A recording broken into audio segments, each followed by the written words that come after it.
Ngayong araw guys, maglilinis tayo ng court dito sa likod ng bahay. Sakto naman na may mga naglalaro dito kaya papatulong tayo. Kakausapin natin sila guys. Ayan, maglalaro daw muna isa. Si Jonas nakahubad pa yun. Bago daw hugasan ang ating court para malinis.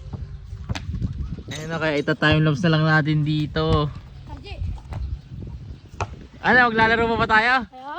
Bago linisin, ano? Kaya maaga pa naman eh. Kaya dito timelapse na muna natin yung paglalaro namin. Mahirap naman kasi patigilin sa paglalaro tong mga to at linisin agad tong court. Baka hindi ako tulungan kaya kailangan natin pagbigyan. Kasi lagi yung tatandaan, bigayan is the key. Lalo na kung parehas makikinabang.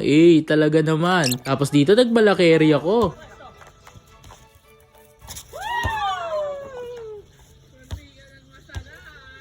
Talaga namang beng beng. Kung di lang talaga ako na breakfast, kalakas ko pa rin sana sa fast break.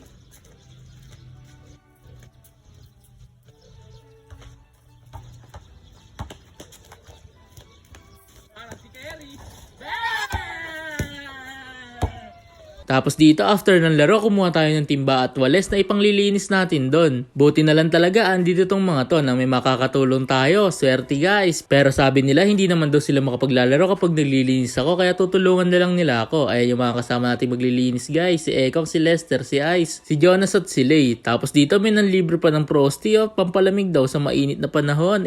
Talaga naman. Nag-una-una na dito guys. Shoutout nga pala kay Ekong sa nanlibre nito. Baka Ekong yan. Magmimerienda daw muna kami bago kami maglinis. Talaga naman, naon na ang merienda bago gawa. Tapos dito dumating na rin si brother, si brother Luis. Tapos kinuha na rin ni Egong yung drum na paglalagay namin ng tubig na ipangsasaboy namin dito. Talaga naman. Ayan na, lahat gumagalaw Ganyan kalulupit ang mga bata rito guys. Si Jonas, saka si Ice yung tigabuhat Buti na lang talaga may poso dito sa likod ng kubo. Shoutout nga pala kala Kuya Hill na gumawa nito. Talaga naman. Tapos dito tamang tikwas na si Ice dito. Apurang-apura siya. May nakatutok kasing camera kaya ganado siya. Tapos dito sinabihan siya ni Ekong kung paano magtikwas ng tama. Ganyan lang daw guys. Hindi dapat mabilis. Dahan-dahan lang. Tapos dito may saranggola pa pala si Jonas na pinakita niya sa atin dito. Ayan siya guys sobrang taas niya. Darasta. Tapos dumating na rin si Obi dito. Kaso lang may tama siya guys na COVID-88. Yun lang. Kaya dito tamang nood na lang muna siya. Hindi siya makaporma. Kami na lang muna gagawa. Tapos dito tamang puno muna tayo ng tubig sa drum para madali na lang maglinis mamaya. Tapos dito ita-timelapse na lang ulit natin yung paglilinis namin. Kaya nga pala natin to lilinisan kasi pipinturahan natin. Para mas maganda na rin yung magiging laruan natin. Magpapaliga rin tayo kung papala rin. Depende. Baka may mag-sponsor sa atin.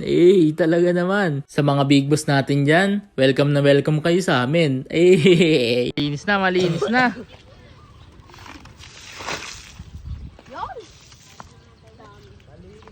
Obra na yan, malinis na. Pinturahan na lang. Malinis na namin. Nako. Dumating kayo, tapos na. Tapos dito dumating na rin si tatay sabi ko malinis na yung court natin. Sabi niya bumili na raw ako ng isang timbang pintura para mapinturahan na namin. Talaga naman. Abangan nyo guys sa susunod natin video kung anong kulay yung ilalagay natin dito. Tapos after maglinis nagkahamunan dito si brother saka si Ice. 1v1 whole court daw. Mainit yung laban na to. Ice nagdadala ng bola.